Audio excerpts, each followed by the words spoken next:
होगा। मैं खुद पटना हाई कोर्ट में एडवोकेट हूं और इस केस को बारीकी से हम अध्ययन करके और एक एक गवाह और सबूत को हम लोग ट्रायल में और उस मंदिर के जितने भी पुजारी हैं उसको हम लोग सजा दिलवा के रहेंगे। वो सब बच नहीं सकता है और हमारे इस बहन को न्याय हम लोग दिलाने के लिए जो भी कानूनी हो रूप से लड़ेंगे और संवैधानिक रूप से लड़ेंगे, सब कुछ करने के लिए तैयार। देखिए, जिस तरह से नालंदा जिला की जो राजगीर की घटना है, झुनुकिया बाबा मंदिर में जिस तरह से हमारे ये उनके पीड़ित परिवार है, पिंटू पासवान और सरवन पासवान के परिवार है, राधा जी हैं, उनकी माँ है, दोनों बेरहमी से मारा गया था और धर्म के नाम पे, जाति के नाम पे पूछ करके मारा गया था। तो इससे पूरे दलित समाज में आक्रोश है और मुस्लिम समाज के भी साथ मॉब लिंचिंग की घटना सिवान में हो, अन्य जगहों पर हो रही। सिर्फ नालंदा जिला में पार विभाग से देखिए सूरत पासवान की हत्या हुई है, फतुआ में हत्या हुआ। लगातार अनुसूचित जाति के पासवान जाति को टारगेट करके उनकी रविदास जाति की भी हत्या हो रही।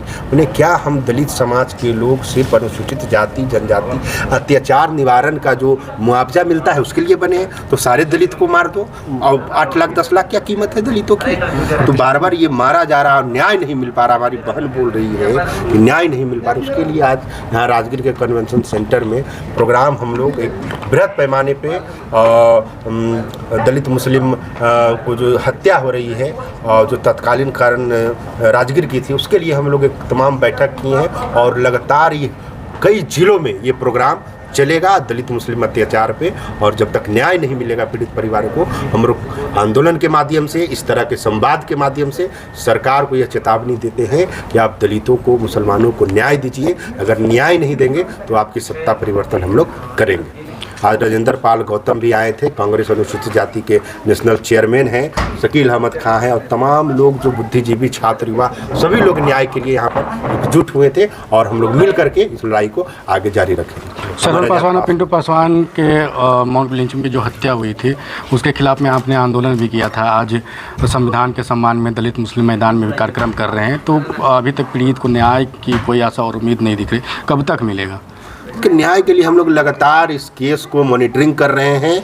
अब इसके चार्जशीट हमको पता चला है, चार्जशीट दाखिल करवा रहे हैं। चार्जशीट दाखिल कर करके जो भी बहस होगा, मैं खुद पटना हाई कोर्ट में एडवोकेट हूं और इस केस को बारीकी से हम अध्ययन करके और एक एक गवाह और सबूत को हम लोग ट्रायल में और उस मंदिर के जितने भी पुजारी हैं उसको हम लोग सजा दिलवा के रहेंगे। वो सब बच नहीं सकता है और हमारे इस बहन को न्याय हम लोग दिलाने के लिए जो भी कानूनी हो रूप से लड़ेंगे और संवैधानिक रूप से लड़ेंगे, सब कुछ करने के लिए तैयार है। कितने लोग संलिप्त थे और कितने लोग की देखिए, उनमें तो अभी तक 6 लोगों की गिरफ्तारी हुई है और 10 लोग जो वीडियो उनको गया है वो अभी नहीं पकड़ाए हैं, उनको भी गिरफ्तारी जारी है। छापा मारा जा रहा है और सबकी गिरफ्तारी हम लोग करवाएंगे और सबको सजा दिलवा करके रहेंगे। कहना चाहेंगे कि माननीय मुख्यमंत्री जो हैं, इससे पहले नीतीश कुमार भी थे, उनको जो दलित के घर पे अगर घटना होता तो पहुंचना चाहिए। किसी भी दलित के घर अगर घटना, उसकी हत्या पर अगर कोई मुख्यमंत्री पहुंचेगा तो प्रशासन और अपराधियों में एक खौफ होगा और सजा जल्दी मिलेगा और दूसरी घटना नहीं। ये सब करते नहीं है, सिर्फ दलितों का वोट लेते हैं